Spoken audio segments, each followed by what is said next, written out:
નમસ્કાર મિત્રો, જય જોહાર, જય આદિવાસી. હું છું વિજય બારિયા અને વિજય બારિયા બ્લોગમાં તમારું હાર્દિક સ્વાગત છે. અત્યારે હું કચ્છની અંદર છું. આજે શું કામ કરું છું કાલે વરસાદના કારણે જે આંબા પડી ગયા હતા એ ઊભા કરું છું.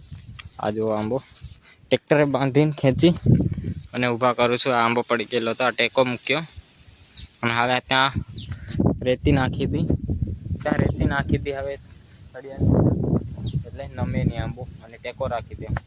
ચલો આંબા ઊભા કરેલું પડેલા, બાકી પછી તમને મળું. આંબા ઊભા કરતા હતા, આંબા ઊભા કરીને આવી ગયા છે વાડીએ.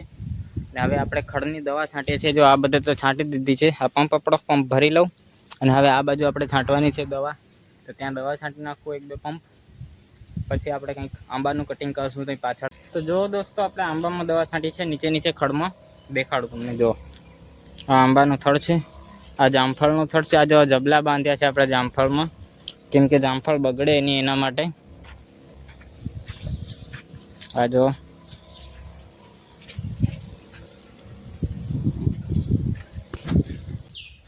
તો દોસ્તો, આપણે આવી ગયા છે. જો દાંતેડી લઈને આપણું કામ પતી ગયું છે દવા છાંટવાનું. તો આ પંપને મૂકી અને આપણે આવી ગયા છે. જો આ જગ્યા પર આંબો છે, એ આંબાના ઉપર લાકડા સુકાઈ ગયા છે. એ લાકડા કટિંગ કરવા માટે ઉપર ચડવું પડશે. તો હવે આ આંબા ઉપર ચડી દઉં. ઉપર સુકેલા છે, અહીંયા તો દેખાતું નથી. જેમ કે આ ડાળ ખેરી એ સુકેલી છે, તો એ કટિંગ કરવાની છે. ઉપર પણ છે, તો ફટાફટ કટિંગ કરી લઉં આ કામ, પછી બીજું કામ. તો દોસ્તો, હવે હું જઉં છું કામ કરવા માટે. એક આંબો પડ્યો છે, એ આંબાનું ખાલું ચોપી નાખું. જો આ આંબો, આ રોપો, આ પાવડો લઈ જાઉં અને તમને દેખાડો દોસ્તો કે લીંબુ કેટલા લાગેલા છે લીંબુના ઝાડ ઉપર. આ જો આ લીંબુનું ઝાડ છે, કેટલા બધા લીંબુ લાગી રહ્યા. ફાળો હા, નાના ઝાડમાં આટલા બધા લીંબુ.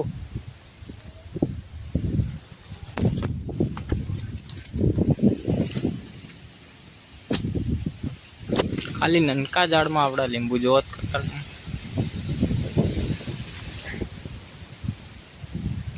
આ તો ખાલી ઉપરના છે, આ તો ખાલી ઉપરના લીંબુ છે, બાકી તમને નીચે ના દેખાડું. આ જો આ નીચે પણ છે. આ જો નીચે પણ એમના એમ જ લાગેલા છે ફૂલ.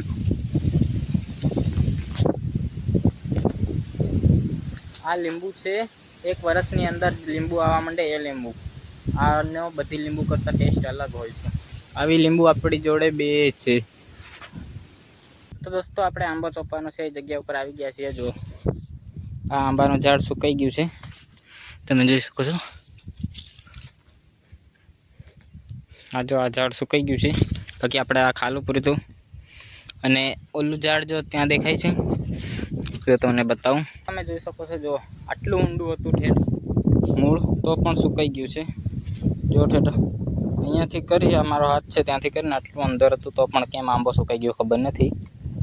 તો હવે આપણે ફટાફટ આ નવો વાવી નાખીએ. તો જો દોસ્તો, આપણે આંબો વાવી નાખ્યો છે. આ જુઓ.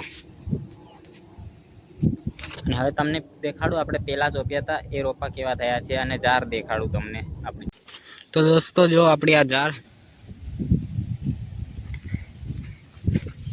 કેવી મોટી મોટી થઈ ગઈ છે. હવે તો જો આ ખૂણામાં મોટી છે. આમાં ખાતર નથી નાખ્યું એટલે નથી થતી મોટી, બાકી ખાતર નાખ્યું હોત ને તો સારી થઈ ગઈ હોત, થઈ જાત અત્યાર હતી. તો આ જો આવી થઈ છે. બાકી આપણે જો આમાં પણ ખેડી નાખ્યું છે સરગવામાં. આ એક ભાગ બાકી છે હજી ખેડવાનો. આ ભાગ ખેડી નાખ્યો છે, કમ્પ્લીટ થઈ ગયો છે. હવે ઊભું કદાચ ખેડવાનું રહે, આ વરસાદના કારણે હમણાં નથી ખેડતા. તો જો દોસ્તો, હવે તમને દેખાડું છું હું જે આપણે વાવ્યા હતા આંબા, એ આંબા. આ જુઓ તમે, આંબા જો ઉપરે છે, હવે ઉપળે છે. હવે તો આ આંબા જુઓ. હવે તમને હું બીજો આંબો દેખાડું, જે આપણે પહેલાં આના ભેગો જ વાવ્યો હતો એ. જો આ કેવા મસ્ત પડી ગયો.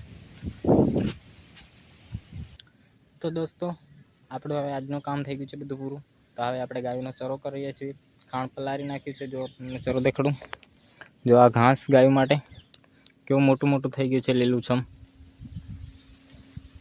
કેટલું મોટું મોટું છે. જો વરસાદના પાણી આવું મોટું થઈ ગયા છે. બાકી જો આવા થાય, અરે નાનકા નાનકા એવા થાય તો ફટાફટ વાઢી લઉં.